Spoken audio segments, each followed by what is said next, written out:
Hi students, let us have a study on the religious policy of the Mughals with special reference that of Akbar. Religious policy of the Mughals, that is a debated controversial question or a controversial theme that is discussed by various scholars, and we have number of sources and texts to read the religious policy of the Mughals. It is very sure that with the formation of the Mughal Empire, a socio-cultural synthesis that was occurred in our country. Socio-cultural elements of West Asia, Arabia, Europe, Afghanistan, all that is mingled with the socio-cultural elements of our country. That is very visible in the form of religion, architecture, art, literature. In every aspects of life, we see the elements or mingling of the socio-cultural elements of India and West Asia. Medieval India, that was marked by the presence of Bhakti movements, religious traditions, and Sufism. So the programs and preachings of the Bhakti movement and Sufism that have a direct influence on the formation of the religious policy of the Mughals, especially that of Akbar. In 1398, India was invaded by Timur, the Mongolian invader, and though the Timurs failed to establish an empire or territory in India, his attack that brought about new elements, new cultural elements into our country. In this way, the invasion of Timur in 1398 that have a very important uh, impact upon the formation of the religious policy of the Mughals. And the policy of parental and social heritage of Akbar that is very much contributed to Mughal religious policy. He was influenced by the liberal and broad mindedness of Humayun, who was a failed ruler or who ruled India for a short span of time, but his idea of liberalism and broad mindedness that seriously influenced the formation of the religious policy of Akbar. And India, after the a short span of Humayun, after the time of Humayun, a short period of India was governed by the Sur dynasty under the leadership of Sher Shah. Sher Shah introduced series of programs including land revenue policy or something, and he adopted the policy of religious toleration. So that also have influence on the formation of religious policy by Akbar. And while Akbar came to the throne or came to power, he realized the political and religious situation of our country.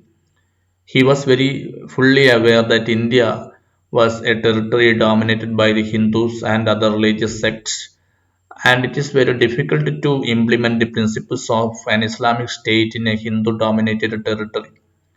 And he was highly impressed.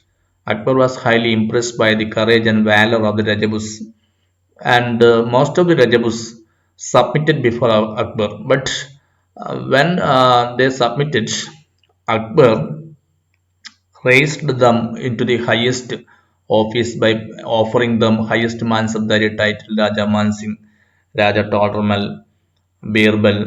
They were the Rajaput rulers or Rajaput princes. They were occupied highest positions in the Akbar's office. So the support and encouragement of the Rajaput officials also shaped the or widening the concept of Akbar concerned with religion. അപ്പോൾ ആ രീതിയിൽ അക്ബറുടെ കൊട്ടാരത്തിലുണ്ടായിരുന്ന രജപുത്ത് പ്രിൻസസിന്റെയും അല്ലെങ്കിൽ മാൻസബ്ദാറുടെയും സ്വാധീനമൊക്കെ അക്ബറിന്റെ religious പോളിസിയിൽ കാര്യമായിട്ട് വന്നിട്ടുണ്ട്. And in 1562, Akbar issued a decree. That decree said that women and children of the enemy camp must not be molested by the army. The earlier time, much atrocities was committed by the Mughal army on the Indian princes and the princesses and relatives. and much atrocities was committed on the children, and that created much wrath or much enmity among the local people towards the Mughals.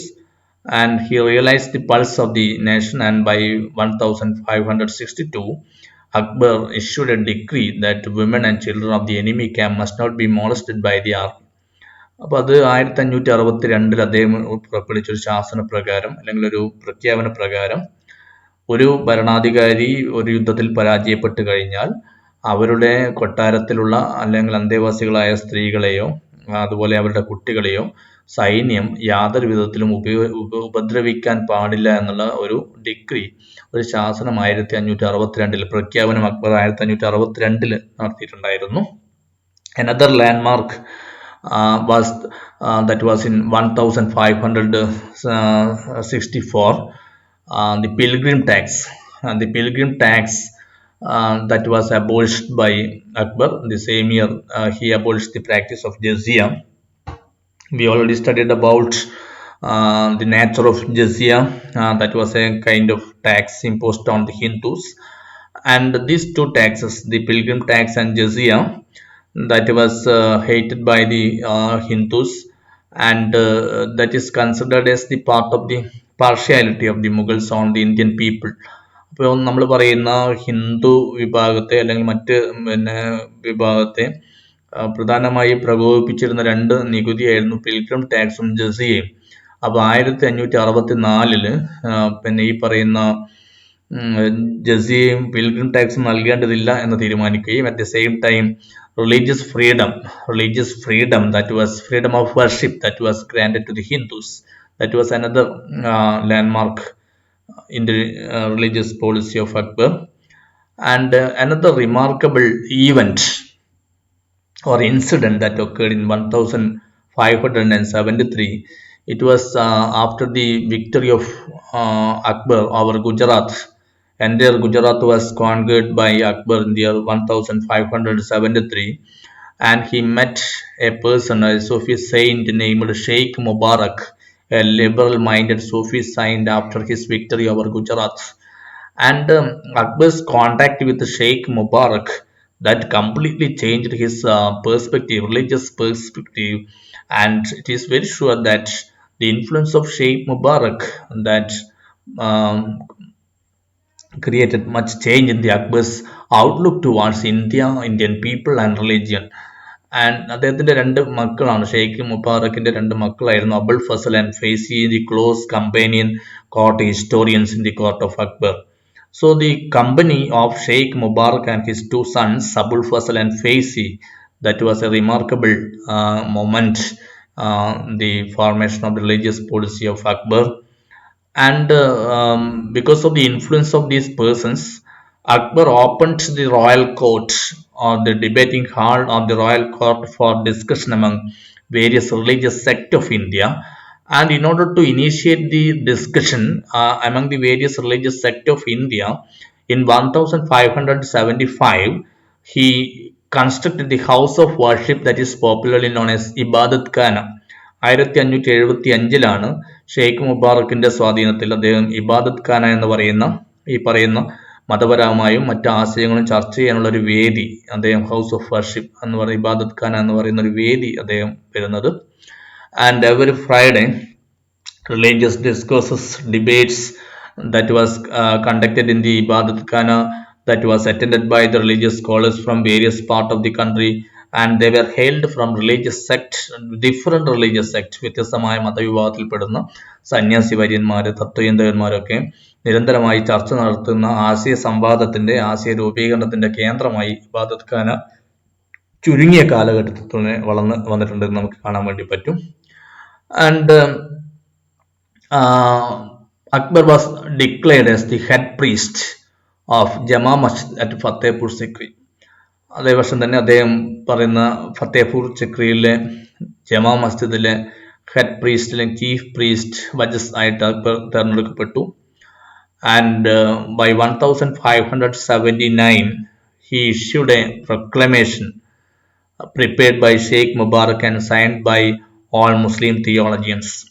The decree that was issued by Akbar in 1579 that was accepted by almost all Muslim theologians of the country, and this decree make Akbar as the religious head of the state by 1579.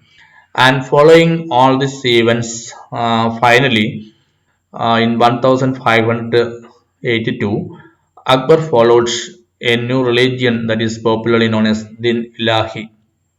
But it is a controversial question whether Din Ilahi that was a religion or otherwise a religious sect or something.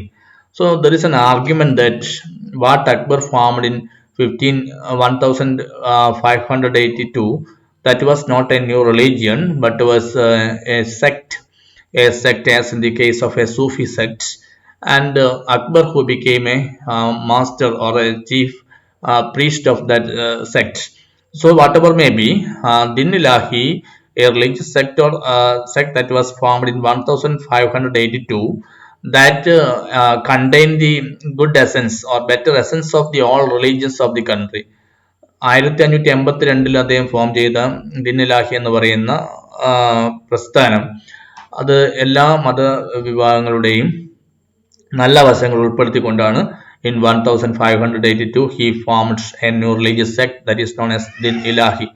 So the Akbar he initiated the program of secular nationalism in our country, and his policy that was attracted by different groups of people, and that is why a new religious consensus or cultural interaction that was offered or that was happened in all parts of the country. So in this way his religious policy of Akbar have far reaching impact on the socio cultural formation of medieval India.